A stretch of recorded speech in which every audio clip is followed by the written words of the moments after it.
Good morning, everybody. Welcome back to the installment of Scott's Selections here for Thursday, February 4th. Before getting today's play, that a quick recap of what happened yesterday. We ended up having a pretty terrible day. Ended up going over. Was not a fun time. Ended up losing the standalone play today with the Rockets -6.5 and -115 on BetMGM. Line closed at 7, and the Rockets ended up, I'd say, having a complete no-show as Oklahoma City was up double digits for pretty much the entire game. Yeah, hate it when that happens, but either way, I'll look to bounce back here on Thursday. Now, we're going to be going back to college basketball here, and there's one matchup in particular that I do like on the card. And for that reason, it's going to be in a matchup between Rutgers and Minnesota. They'll be taking place at roughly 9 p.m. Eastern Time. And for this game here, we are going to be going with Rutgers, and the best line available right now is -5 on DraftKings and -112 at time recording of 9:23 a.m. Eastern Time. A couple reasons why I like Rutgers -5 here. First of all, it seems like DraftKings has a line that really doesn't make any sense compared to all the other markets. It's pretty tough to find this line, first of all, because of the fact that it's a New Jersey team, and if you are using a New Jersey book, you might not be able to find it. However, offshore and whatever books do have it currently have Rutgers available at -6 or even -6.5 as they start to appear. However, DraftKings still has -5.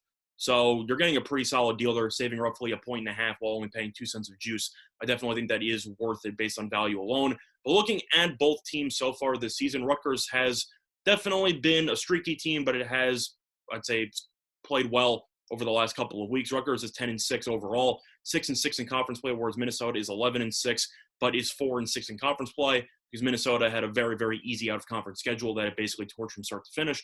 But looking at the numbers, Rutgers, I think, is just a better team efficiency-wise, as Rutgers is ranking 12th in the entire country in defense efficiency, according to KenPom, whereas Minnesota ranks 38th. So I know that both those teams have been very solid at defense. Rutgers a little better. The main disparity is in the rebounding department, as Rutgers ranks 149th in the country in rebounding rate, whereas Minnesota ranks 244th. So I do think that Rutgers with Miles Johnson should be able to dominate on the boards, especially since Rutgers' big men are now close to full strength after a couple of backup big men missed a decent portion of the year.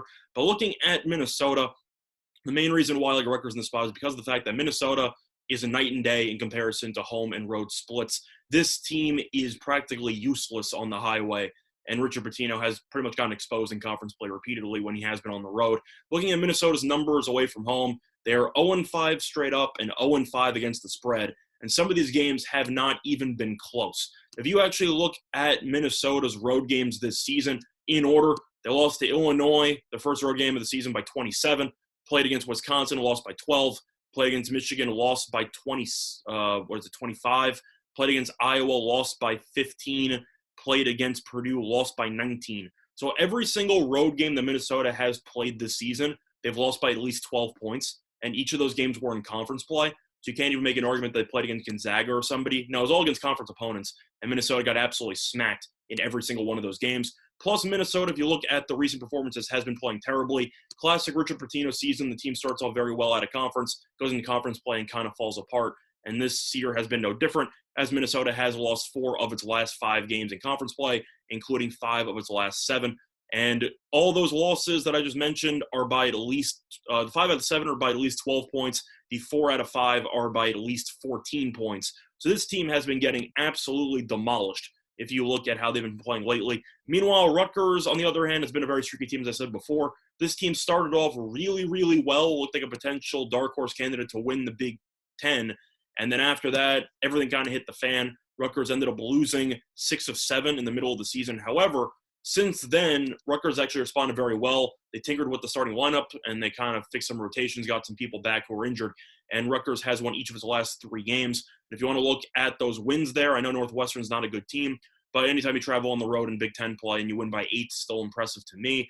But ended up beating Indiana on the road. Indiana's been pretty decent. Almost beat Illinois the other night at home. So that's definitely a pretty solid win there. But the main win there was beating Michigan State, who I know is awful.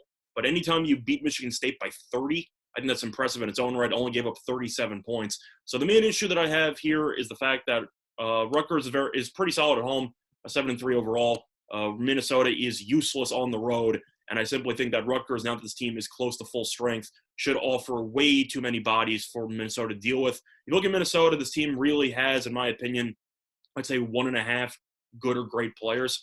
Of course, you have Marcus Carr, who is the main weapon here for Minnesota. as he pretty much takes all the big shots, does all of the heavy lifting. That's why he is averaging 20.0 points per game. Other than that, you have center Liam Robbins, who ended up transferring from Drake, who's also solid, averaging 13.4 points per game. However, now has to deal with Johnson, has to deal with a couple other people. I wouldn't be surprised to see him get into foul trouble. And other than those two, the next highest scorer on Minnesota is averaging 9.1 points per game. This team has no scoring depth, and I think Rutgers' defense should be able to clamp down on Carr and Robbins, force other guys to beat them, will also force them into foul trouble a little bit by using their extremely deep backcourt and front court. So anyway, the play of the day, once again, here for Thursday, February 4th, is going to be on Rutgers, -5 at -112 on DraftKings. That's been Scott Selections. Good luck to all of you and your respective bets today. Bye, everyone.